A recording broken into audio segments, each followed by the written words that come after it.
Hello everyone, good evening. कैसे आप लोग? उम्मीद है सबकी तैयारी अच्छी चल रही है। शुरुआत करते हैं बीएससी क्लास थर्ड। अब तक हमने क्या किया? देखो, सबसे पहले हमने पढ़ा नाम क्या होगा। एक्ट का नाम क्या है? भारतीय साक्षरता अधिनियम 2023।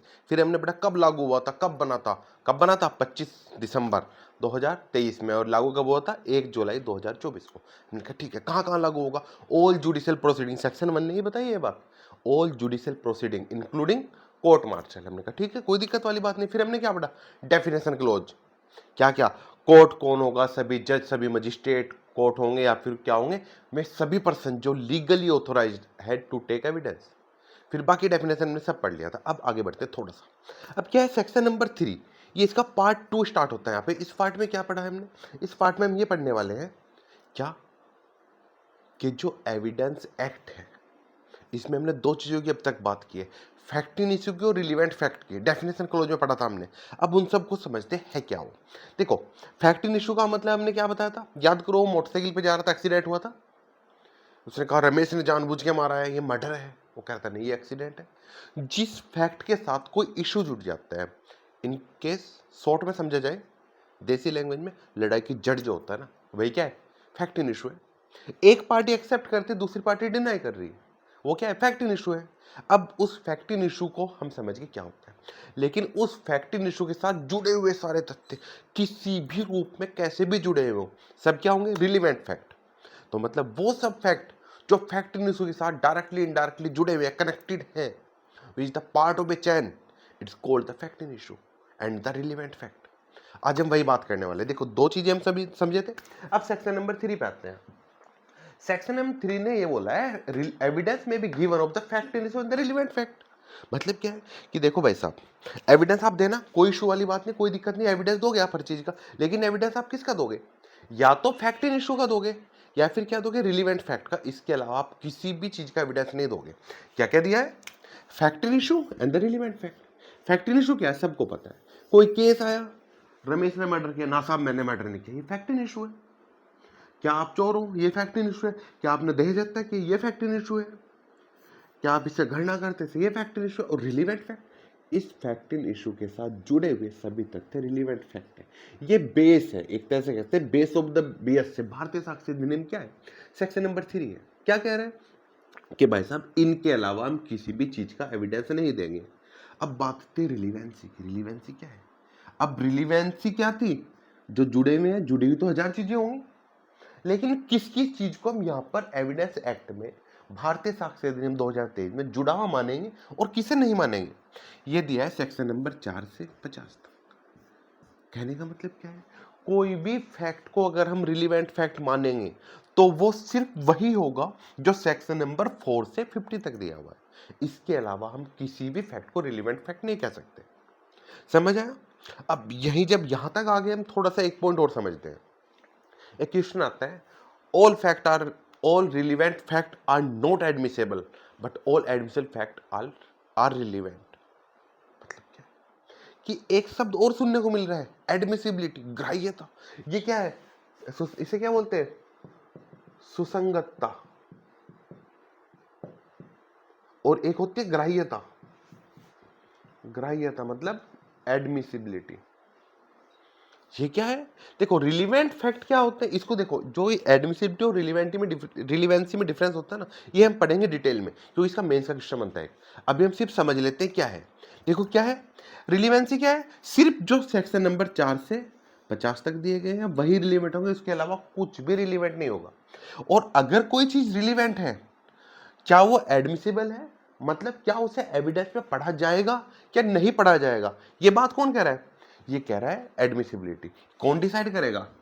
अंडर सेक्शन 141 में जज डिसाइड करेगा ये बात, कि ठीक है वकील साहब, जो आप एविडेंस लेके आए हो रिलीवेंट है, हमें पता है सेक्शन नंबर 12 में आ रहा है, 15 में आ रहा है, 20 में आ रहा है, 50 तक किसी भी सेक्शन में आ रहे हैं, रिलीवेंट है। लेकिन क्या इसका संबंध इस केस से है?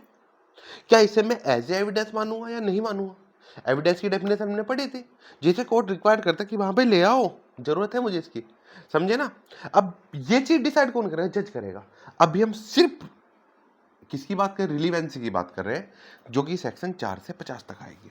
अब स्टार्ट करते हैं सेक्शन नंबर 4। सेक्शन नंबर 4 क्या बात करता है? 4 सिर्फ ये बात करे कि वो सब तथ्य जो क्या थे, जो रिलीवेंट होने ना होने पर भी रिलीवेंट हो जाते हैं। कोई ऐसे तथ्य थे, all fact which are not relevant but become relevant because the क्या, forming part of the same transaction. Main keyword है forming part of the same transaction. सब रिलीवेंट हो जाएगा अंडर सेक्शन 4 में। अब इसको डिटेल में समझते हैं सेक्शन 4 को। चलिए पढ़ते हैं। पहले क्या बात है, क्लोजली कनेक्टेड फैक्ट। जो क्लोजली कनेक्टेड है वो सारे फैक्ट रिलीवेंट है। हमने कहा ठीक है साहब, कोई दिक्कत वाली बात नहीं आता है। हमने कहा ठीक है। पहला पॉइंट क्या आ गया, fact which are not in issue, जो इशू नहीं है लेकिन but so connected with the fact in issue and the relevant fact. समझ रहे ना, fact in issue, relevant fact, ये मैंने कोड वर्ड में लिखा है ताकि टाइम बच जाए। चलिए समझ आया कि नहीं यार। The fact which are not, which is not in issue but so connected with the fact in issue and the relevant fact as the forming part of the same transaction, जो एक ही समयवार का भाग लगते हैं। मेन की point तो ये हुआ आपका, मेन की पॉइंट स्टार बना देते हैं। यही याद रखना, एग्जाम में सिर्फ यही पॉइंट पूछा जाता है कि क्या ये रिलीवेंट है। हाँ जी, whether they occur at the same time, same place, different time and different place, कोई फर्क नहीं पड़ता। सपोज मैंने रमेश का मर्डर किया है, मर्डर करने की कोशिश करा, चाकू मारा, वो चिल्ला पड़ा, मार दिया मुझे, प्रवीण सर ने मार दिया, मुझे मार दिया। अब वो तुरंत आवाज आई ना, सोचने समझने का टाइम नहीं था, वो एक ही ट्रांजैक्शन थी। ठीक है, क्या क्या चीजें पढ़ी हमने, the fact which are not in issue but so connected with the fact in issue and the relevant fact as the forming part of the same transaction, क्या होंगे, सब सेक्शन 4 के अंतर्गत रिलीवेंट होंगे। एक केस आया था, नाम आपने सुना होगा, आर वर्सेस फोस्टर, 1834 का केस है, जस्टिस फ्रीपोर्ट थे।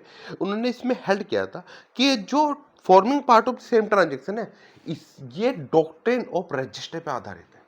इसका मतलब क्या है, जो पुराने वाला एविडेंस एक्ट था सेक्शन 6 क्या है, रजिस्टर पे आधारित है। तो क्या है, रजिस्टर कहां दिया गया है एक्ट में, कहां दिया गया, सेक्शन नंबर 4 में। प्री का क्वेश्चन डायरेक्ट पूछ जाता है, रजिस्टर किस सेक्शन में, सेक्शन नंबर 4 में। समझा, रजिस्टर क्या है, वही same point, forming part of the same transaction. अब बात ये आती है कि इसका यूज क्या करना है। एक बात ध्यान रखना, मेन पॉइंट है, अगर आपके एग्जाम में मेंस आंसर राइटिंग की बात करें, एग्जाम में आता है सेक्शन 4 को डिफाइन कीजिए, तो आप सेक्शन 4 डिफाइन करो, रजिस्टर का जिक्र मत करना, बाद में करना, पहले सेक्शन 4 देन रजिस्टर है। और अगर रजिस्टर की बात की, सबसे पहले रजिस्टर है, फिर बताना रजिस्टर का जो सिद्धांत है वो सेक्शन नंबर 4 में है। तो इससे 1-2 नंबर का फर्क पड़ जाता है। तो इसलिए ना, दोनों दो बच्चे हैं, दोनों ने सेम आंसर लिखा है, लेकिन एक के नंबर 5 आए, एक के नंबर 8 आए। वो 3 नंबर का फर्क कहां पड़ा है, वो आंसर फ्रेमिंग में पड़ा है। तो आंसर फ्रेमिंग सबसे ज्यादा इंपॉर्टेंट है। और आपके लिए गुड न्यूज है, बहुत जल्दी विद इन 5 डेज हमारा ऐप लॉन्च हो रहा है, जो आपको प्ले स्टोर पे मिलेगा, वहां पे क्लासें मिलेंगी, प्लस उसमें मेंस आंसर राइटिंग अलग से होगी। ठीक है, और नए नए बैच चलने वाले हैं मंडे से, जल्दी बिहार एपीओ देने गए हैं बच्चे, वो वापस आ जाए सभी, उसके बाद शुरू करेंगे बैच। चलिए बात करते हैं आर वर्सेस फोस्टर। पहला केस इसे रजिस्टर डिफाइन किया था, जेंटल विजयवर्धन वर्सेस आंध्र प्रदेश 1996। इस केस में क्या था, इस केस में डायरेक्ट ये बात हुई थी कि देखो, अब तक हम बात कर रहे थे कि बेस्ट रूल ऑफ एविडेंस क्या है, कि एविडेंस बेस्ट एविडेंस दिया जाएगा, एक्स्ट्रा हम नहीं देंगे कुछ चीजें। हमने कहा ठीक है, कोई दिक्कत वाली बात नहीं, तो हेयर से एविडेंस नहीं मानेंगे। लेकिन यहाँ पे क्या है, ये इसने बोला कि हेयर से होने के बाद भी ये रिलीवेंट माना जाएगा, रजिस्टर हेयर से का एक्सेप्शन है। फिर एक सामल दास वर्सेस बिहार है, सुखर राव वर्सेस यूपी 1999, ये छोटे छोटे केस है, इसको डिस्कस करेंगे नेक्स्ट क्लास में। अभी हमने सिर्फ क्या पढ़ा है, सेक्शन नंबर 3 क्या बात की है कि एविडेंस सिर्फ 2 चीजों को दिया जाएगा, फैक्ट इन इशू और रिलेवेंट फैक्ट। दूसरा क्या पढ़ा, सेक्शन नंबर 4 रजिस्टर है। रजिस्टर क्या है, forming part of the same transaction are the fact which seem as the forming part of the same transaction are relevant under section 4। Clear है, यहीं तक रखेंगे, कल 3 सेक्शन करेंगे, सेक्शन नंबर 5, 6, 7, 8 4 हो जाएंगे। चलिए कल मिलते हैं same time. Okay everyone, all the best, see you soon.